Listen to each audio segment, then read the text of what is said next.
अस्सलाम वालेकुम, this is doctor एमन परवेज़ और आज का हमारा टॉपिक है फ्लैजिल टैबलेट। हम डिस्कस करेंगे कि फ्लैजिल टैबलेट होती क्या है और इसके यूजेस क्या होते हैं, इसके साइड इफ़ेक्ट्स क्या होते हैं और इसके अलावा इसकी क्या प्रिकॉशंस होती हैं। सबसे पहले तो हम ये डिस्कस करेंगे कि फ्लैजिल टैबलेट होती क्या है। फ्लैजिल टैबलेट बेसिकली एक एंटीबायोटिक है जिसका एक्टिव इंग्रेडिएंट जो होता है वो मेट्रोनेडाजोल होता है और इसका जो सबसे इम्पॉर्टेंट इस्तेमाल है वो ये है कि ये बैक्टीरियल और पैरासिटिक इन्फेक्शंस के लिए यूज़ होता है स्टमक के।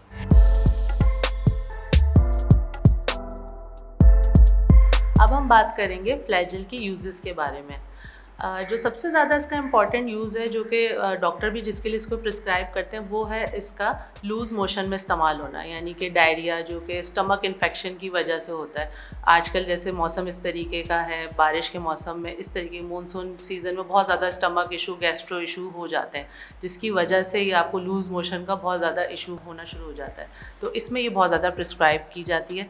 उसके अलावा आप ये डिफरेंट और दूसरे इन्फेक्शन में भी दी जाती है, जैसे हड्डियों का इन्फेक्शन हो गया या खून का इन्फेक्शन हो गया या लंग्स का इन्फेक्शन हो गया, उसमें भी इसको इस्तेमाल किया जाता है। उसके अलावा फ्लैजिल का एक इस्तेमाल ये भी होता है कि ये आपके मसूड़ों के इन्फेक्शन के लिए भी अक्सर डेंटिस्ट इसको देते हैं और दांतों के अंदर अगर कोई एब्सेस हो जाए या कोई इस तरीके की पस पड़ जाए उसके अंदर भी इसको दिया जाता है।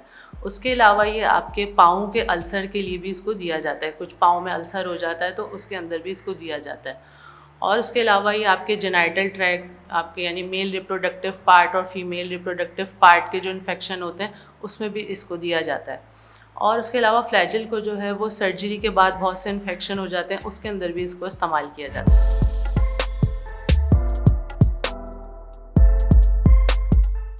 अब हम बात करेंगे फ्लैजिल के साइड इफ़ेक्ट्स के बारे में। वैसे तो फ्लैजिल आपको डॉक्टर की हिदायत के मुताबिक ही इस्तेमाल करनी चाहिए और ये प्रिस्क्रिप्शन मेडिसिन है क्योंकि ये एक एंटीबायोटिक है। तो इस वजह से आप इसको इस्तेमाल करते हुए इस चीज़ का ख़ास ख्याल रखें। इसके कुछ साइड इफ़ेक्ट्स भी हो सकते हैं जैसे कि एलर्जिक रिएक्शंस हो सकते हैं।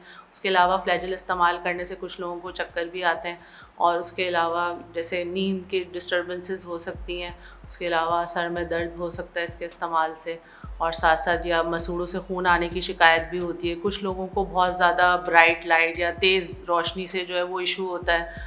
कुछ लोगों को जो इससे हेडेक हो जाता है, साथ साथ इसमें स्टमक पेन बहुत ज़्यादा कुछ लोगों को महसूस होता है। उल्टी की या मतली की शिकायत भी इससे हो सकती है। तो इस तरीके के कुछ साइड इफ़ेक्ट जो है वो इससे हो जाते हैं।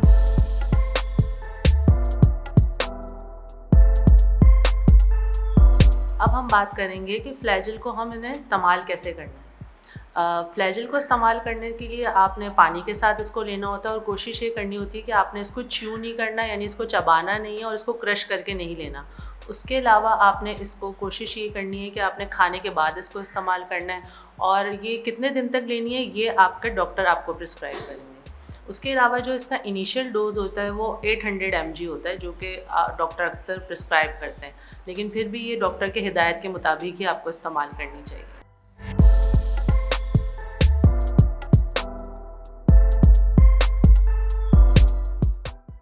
अब हम बात करेंगे फ्लैजिल की प्रिकॉशंस के बारे में, यानी आपने किन चीज़ों का ख्याल रखना है फ्लैजिल टैबलेट को इस्तेमाल करते हुए। सबसे पहले तो आपने इस चीज़ का ध्यान रखना है कि आपको कोई लिवर डिसऑर्डर ना हो, यानी आपको कोई जिगर के अमराज ना हो।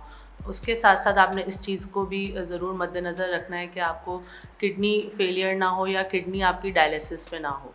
और उसके अलावा आपने एक और चीज़ का भी ध्यान रखना है कि आपको कोई इस तरीके की सर्जरी या कोई इस तरीके का इशू ना हुआ, आपका ऑपरेशन ना हुआ हो रिसेंटली, तो उसमें भी आपने इसको देख के इस्तेमाल करना है। उसके अलावा आपने इस चीज़ का भी ध्यान रखना है कि कोई एलर्जिक रिएक्शंस आपको ना होते हो या पास्ट में कोई एलर्जी का आपको इशू ना रहा हो। और फ्लैजिल इस्तेमाल करते हुए हमें इस चीज़ का भी ध्यान रखना है कि आप किसी दूसरी बीमारियों की मेडिसिन इसके साथ ना लेते हो, जैसे कोई कैंसर की आप अगर पेशेंट हैं या कैंसर की मेडिसिन इसके साथ लेते हैं या खून पतला करने की कोई दवाई आप इसके साथ लेते हैं या अगर आपका ऑर्गन ट्रांसप्लांट हुआ है उसकी आप कोई मेडिसिन लेते हैं, तो इन चीज़ों का भी आपने ख़ास ख्याल रखना है इसको इस्तेमाल करते हुए। उसके अलावा प्रेगनेंसी और लैक्टेटिंग मदर्स को भी इस्तेमाल करते हुए डॉक्टर की हिदायत के मुताबिक ही इसको यूज़ करना चाहिए।